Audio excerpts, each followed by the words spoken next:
أصبح البرتغالي كريستيانو رونالدو نجم النصر مهدد بالطرد من الدوري السعودي بسبب ما بدر منه في مباراة أمس أمام الهلال،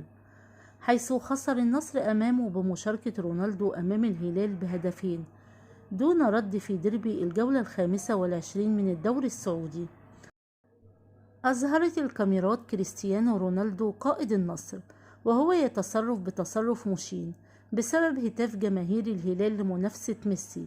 وهو ما أعاد للأذهان تصرف الغيني الحسن كيتي لاعب الاتحاد السابق، والذي قام بفعل مشابه عام 2008 أثناء مباراة العميد أمام الشباب.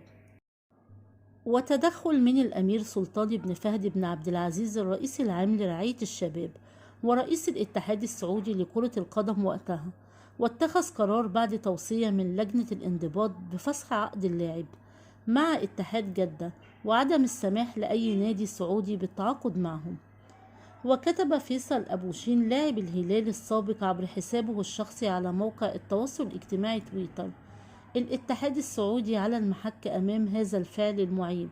فالدوري السعودي طموحه المنافسة على مستوى العام وجلب نجوم عالميين يضيفون له المتعة والإثارة، وليس التصرفات المشينة والسلوكيات الفاضحة.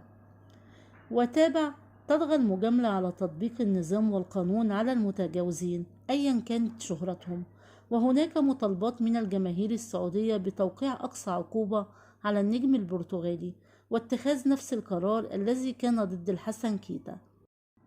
يحتل النصر المركز الثاني في جدول ترتيب الدوري السعودي برصيد 53 نقطة من 24 مباراة، وبفارق 3 نقاط عن اتحاد جدة المتصدر، بينما يتواجد الهلال في المركز الرابع برصيد 49 نقطة.